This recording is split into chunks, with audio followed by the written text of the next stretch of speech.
ఉత్తర Korea అధినేత Kim zone వుంగ్ danger అయితే ఆయన సోదరి యమా డేంజర్. అన్నను మించిన నియంతగా ఆమెకు పేరుంది. దక్షిణ కొరియాపై కయ్యానికి కాలు దువ్వుతూ అగ్రరాజ్యాన్ని సవాలు చేస్తుంటారు. తాజాగా మరోసారి పెద్దన్నకు వార్నింగ్ ఇచ్చారు కిమ్ యో జోంగ్. మా జోలికొస్తే ఖబర్దార్ అంటూ గట్టి హెచ్చరికలు చేశారు.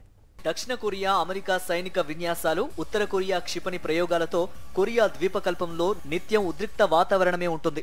South Korea US military exercise ను తమపై దాడికి సన్నాహంగా భావిస్తోంది కిమ్ ప్రభుత్వం. అమెరికా, దక్షిణ కొరియా, జపాన్ కలిసి సైనిక విన్యాసాలు చేయడాన్ని తీవ్రంగా వ్యతిరేకిస్తోంది. దీనిని ఆసియన్ నాటోగా అభివర్ణిస్తోంది. ఈ నేపథ్యంలో దక్షిణ కొరియాలోని బుసాన్ పోర్ట్లో American aircraft carrier USS Carl Vinson ను మోహరించడం ఉత్తర కొరియా ఆగ్రహానికి కారణమైంది.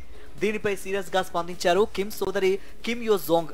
తాము రెచ్చగొట్టే చర్యలు చేపడతామని బెదిరించారు. ఆయుధ పరీక్ష కార్యకలాపాలను మరింత తీవ్రతరం చేయబోతున్నట్లు తెలిపారు. ఉత్తర కొరియా రాష్ట్ర వ్యవహారాల కమిషన్ సభ్యురాలిగా ఉన్న కిమ్ యో జోంగ్ కిమ్ ప్రభుత్వంలో నెంబర్ 2గా చెలామణి అవుతున్నారు. ఒక విధంగా కిమ్ జోంగ్ ఉన్ కు ఆమె డ్రైవింగ్ ఫోర్స్ అంటారు. అన్నకు పోటీగా అమెరికా దాని మిత్రపక్షాలతో కయ్యానికి కాలు దువ్వుతూ ఉంటారు. అమెరికా యుద్ధ నౌకను కొరియా ద్వీపకల్పంలో మోహరించడాన్ని తీవ్రంగా ఖండించారు కిమ్ యో జోంగ్. యుఎస్ లో కొత్త ప్రభుత్వం అధికారంలోకి వచ్చిన వెంటనే నార్త్ కొరియాపై రాజకీయంగా, సైనికంగా రెచ్చగొట్టే చర్యలను ముమ్మరం చేసిందంటూ ఆగ్రహం వ్యక్తం చేశారు. ఈ చర్య ఘర్షణాత్మక ఉన్మాదానికి ప్రతీక అన్న జోంగ్ ధీటుగా ప్రతిస్పందిస్తామంటూ అమెరికాకు స్ట్రాంగ్ వార్నింగ్ ఇచ్చారు.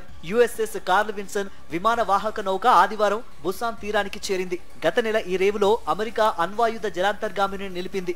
దీనిని ఉత్తర కొరియా తీవ్రంగా ఖండించింది. ఘర్షణ కోసం అమెరికా బలమైన ఉన్మాదానికి ఇది అద్దం పడుతోందని మండిపడింది. వాషింగ్టన్ ప్రమాదకర కవ్వింపు చర్యలతో తాము ఆందోళన చెందుతున్నామని, ఇది కొరియా ద్వీపకల్పం చుట్టుపక్కల తీవ్రమైన సైనిక ఘర్షణకు దారితీయొచ్చని హెచ్చరించింది.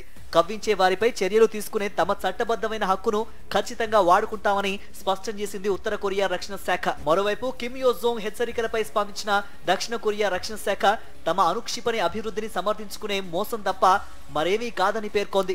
ప్రాంతీయ ఉద్రిక్తతల నేపథ్యంలో వ్యూహాత్మక బల ప్రదర్శనలో భాగంగానే అమెరికన్ ఎయిర్ క్రాఫ్ట్ క్యారియర్ ను తమ పోర్ట్లో మోహరించినట్టు స్పష్టం చేసింది.